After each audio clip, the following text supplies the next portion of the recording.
All right, welcome back. More Noah Zacharin today. It's the holiday season, right? It's our holiday show. And we got some holiday. It looks Chef Bruno brought some snacks. Bruno, welcome to that channel. Hello, thank you for having me. And thank you for coming in and bringing some food. So this is phenomenal. And you're from Ceno restaurant, is Yes, exactly. It's located on 137 Avenue Road. So basically, it's like Yorkville, just south of Davenport. 137. Yes. That's on the east side. Yes, it is. The Yorkville side. Yeah. Right? Yes. Okay, beautiful. So, is this your restaurant? No. I'm just one of the chef. Yeah. There's a partnership with 3 owners. Okay. And 2 of them work there, which is an extremely good thing. Uh-huh. And then there's another, let's call it silent owner. Right. Okay, great. Well, this is the food is looking awesome. What did you bring for us today? Yes. Oh, I just wanted to say that we pull up the recipe and we can follow along while you're making it, because I did that for the viewers. Yeah, sure, absolutely. And also just to remind everyone to call in, because you've got five $25 gift certificates towards dinner at Ceno, which is pretty amazing, right? Or the tapas or whatever, right? Yes, exactly. Okay, so and again 416-204 9723. for these now, gift can you buy drinks with these gift certificates? Yes. Bruno? Okay, good. Yeah. Just Yeah, for sure. people that you like to have. Basically, the $25 against the total bill. Total bill. Yeah. Okay. Okay. Oops, Oh, there we there go. you go. Okay, so Someone is teach us hungry. how and Right. if you can pull up the recipe as well. We're going to look at the let's look at the food that we got here. Okay. Yeah, all right. So basically what I did here, I brought all the ingredients ready, of course, to make it faster. And here's the salmon. Okay, so how do we prepare And the salmon? The salmon, basically, the idea that you can actually check on the recipe is castle sugar that you melt with just a dot of water on the non-stick pan. Once it's melted, basically it starts to look like a caramel. You add the slices of oranges that you can find already. I put here on top of the salmon, or you can see very nicely here. Once these also look cooked, you're gonna have kind of a thick caramel. That's when you wanna put your salmon. You cook both sides. The salmon, of course, needs to be salted if you want pepper. And once it's cooked both sides, I like it a little bit medium on the inside. I don't like overcooked personally. Then, in that case, after it's done, you can add a little bit of orange juice, because you want the sauce to be a little bit loose, as we will see here. And this is a really nice sort of Christmas way to do salmon, which is great for any buffet, holiday party, or even, if you have a dinner party and you don't want to serve turkey or different things, it's a great way to go. Yeah, absolutely. Also because, we have vegetarians that are not vegan. So basically, these people would like to have a fish. Salmon is a nice color, and so what was that white sauce you just put down? So this one also, it's a part of the recipe. It's a celery root puree. This is like the most simple thing you can ever think, because basically once you peel the celery root, you dice, you put in a pot, you cover with milk, and you cook it 20 minutes at the most. Once it's completely soft, you remove the celery root, you blend it as in a puree. In this case, I like a little bit thick. You add a little bit more of its own liquid while you were cooking, and you can have it a little bit loose. So in this case, I put it next to it. If it's more loose, you can put it like underneath. And then one thing. The other thing, as we were saying before, the salmon comes ready. You pick the oranges from the pan where you were cooking everything. And basically, after you're done, you just put this on top.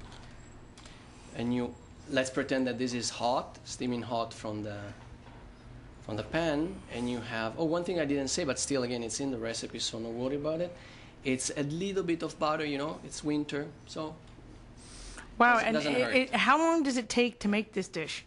Technically, it's, as I was saying, while you have the celery root going, that's like 15 minutes, 20 if you also peel it. It's gonna be like 7 minutes probably to have the sauce ready. 3-4 minutes at most to cook the salmon, and then it's done. And look how beautiful that looks. You know, for a table, it's nice on a white plate or black plate. Basically, you know, it's seasonal. You know, the oranges in the winter, it's perfect. Then another thing which looks a little bit more Christmas, it's the other version, very similar to this one. I just didn't give the recipe, but here I am to give it to you. Is just while you do the, let's call it the caramel, you also can add some chilies, because me personally, I like it a little bit spicy. A little bit of star anise that feels like Christmas to me. Is that the Italian side coming through? No, well, you know, once you go to star anise, I like to think more Southeast Asia, but for sure the chili. Well, the chili you can find it everywhere, all over the world. But yes, I like chili, and I think it's a good combination. Now, I don't know which side will be ideal. All they got to do is switch to it, then they can see it. That's not the one. And I think also you could maybe throw some cranberries on there would be nice. Technically, yes. Again, once you have the base, which is this concept of having a sweet main course, you know, like in north of Europe also they used to do sweet potatoes. Not the sweet potatoes, but like regular potatoes cooked with sugar. It's kind of the same idea that goes next to the famous turkey, or actually duck if we think like in Denmark. This is the thing, after you've done that, you can go, whatever, you can go wild. Cranberry, so you feel lovely. Could you not also even serve that as an appetizer, you know, before the meat, like a fish? Yes, technically yes, because basically, if I can open this one, what I have is the fillet. Now, I hope, just a second, so it doesn't really show the wrapping, but basically once you slice it, either you can build on a plate as a pre-sliced item, or as every single slice will be, sorry, I'm far from the microphone, but every single slice will be, okay, I'm kissing the microphone. It will be... Oh, I see, yes, you could do it like that. Yeah, okay, now of course during the trip coming here kind of broke, but every single slice, it takes a little bit of skills to slice it, but you know, with a sharp knife it's not that difficult after all. And every single slice can be a little kind of a finger food thing. Oh, so you could do that like hors d'oeuvres if you were doing you know, holiday party where you're just passing out food, or cocktail party. Yeah. In a way, keep in mind that you know, just a thing you can do is you can slice it raw, thinner, and then once you have the hot sauce, the spicy one, but anyway, the sweet sauce, you can physically pour on top, and so it's like a carpaccio. You know, carpaccio is like thinly sliced. Yes, yeah. And in that case, it's ready to go. Like, it's raw, but it's half cooked because of the hot sauce. Now, could you do the same dish with the same sauces and use a different fish other than salmon? What would you recommend? Yes. Yeah. Once you have like a sweet sauce, as in this case, you want to have some citruses, and once you have that, you can play around with the fish you like. I don't see tuna in this one. But you can for sure have a halibut or turbo, kind of a white flesh meat. It goes very well with citruses. How about cod? Wait. Before you ask all these questions, Janette, should we try that food? Yeah, sure. Is it because I think it would be remiss if we're just looking at the food. Yes. And we're not allowed to try it, especially on liquid lunch. Yeah. Just let me pour the sauce because you know you want to have a little bit of this one. We just want to give the viewers a little taste of. It's for the viewers. I think it would work also with cod. It would look probably good. Yeah, cod. Yes, cod. Because it's a thick meat. Okay, are we ready there, Bruno? Is it now go ahead, taste it. And dip it into the this? If you would like to, yeah, sure. Yeah, that's the... You know, once it comes to food, that's why I like to build the plates kind of a separate in a way, so you can really choose how to enjoy the dish. It's really good. I can taste the omega-3s. What about the nice sauce, the cranberry sauce and the citrus? Well, I like the sweet sauce is nice, and that's just a nice... celery. This is the celery root. Yeah. Celery root puree. I really like that. That's great. Janette, you should try some. Okay, pass it down. Do you have another piece of that paper? And I'll try a little bit. I got some here. There you go. Thank you. And so let's say a person is diabetic and they want to make a sweet sauce, but like this to go with the fish. How could they do it and make it taste as good and gourmet as that without using sugar? Well, technically, I'm not a dietitian, but as far as I know, right. In order to have sweet, you have to have some sort of a sugary thing. I know there are like substitutes of sugar, but I am not aware that you can cook or you cook with like aspartame or sweet and low, Splenda, these kind of items.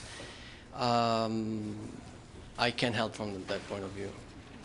So what can we expect to see at the restaurant? A little bit more of these type of gourmet dishes. Can you tell us a little bit about your menu? Yes, sure. Well, the way I like to describe the menus and the items that you're going to have is what kind of dinner you're going to have. So it's like a trip. You were saying before you like to travel. Go and eat at Ceno is basically like going in a trip. You look at the menu and you decide how far you want to go.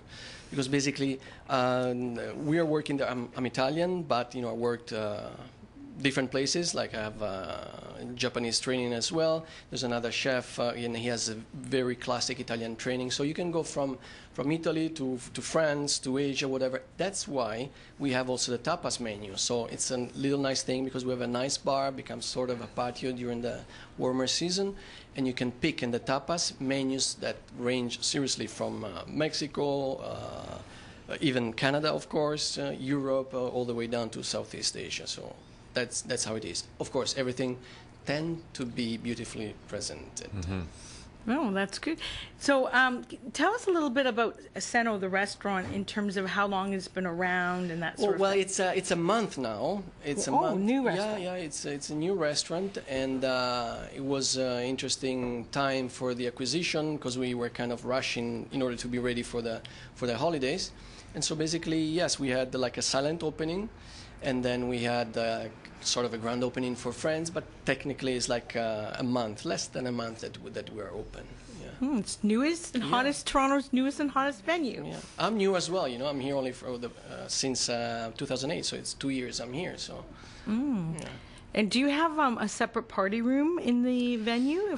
No, basically what it is, as you walk in, the bar area is like on one level, then you have 4 steps and you go upper in the dining room, which gives a very nice warm feeling, kind of an old style feeling to me at least. Very nice dark wood floor, and towards the end of it, it's not up yet, but there's going to be like a very nice heavy curtains that will separate what we call chef's table, which is a table for 2/4, and another one, it's a big square table for 8, 12 top, and that will be separated. But it's a whole room. It's around 55 seats. Very nice big table, extremely spacious. So it's good. Have you had any celebrities in yet? I know it's only been a month. But, aside for us, no. No. I'd say not yet. No. But they're gonna. Well, I don't. Film season, I bet they're gonna be all. Exactly. Over yes, I don't want to say nothing. I'm gonna knock on wood, yeah. But the location is right. We got good items, and we did something good in the past. For whoever's going to check us out, so we'll be good.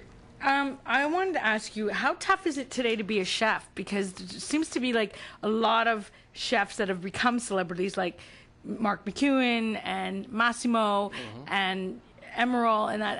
What's the pressure on you to be a chef? Do you feel that you need the notoriety of the Food Channel behind you to really be successful and to make the restaurant successful, or not? Well, in a way, everybody has its own story. What I can tell you as a starting point is that, in a way, it's easier now you ask me to become a chef. Then one thing is to become a chef. Another thing is to become a famous chef. I keep hitting this. It's okay. It's fine.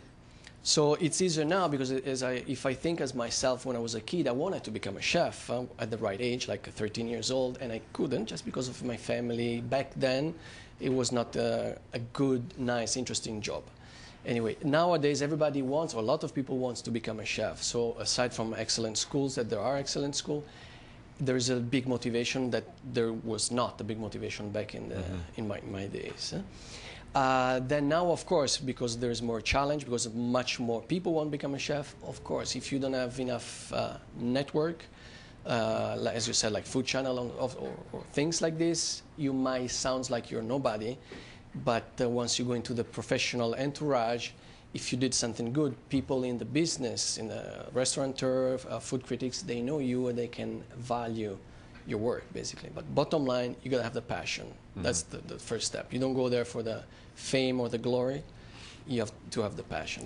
And you must have that because, first of all, this is this is a very high-end restaurant. They need to have top-quality chefs, and you came all the way from Italy. Yeah.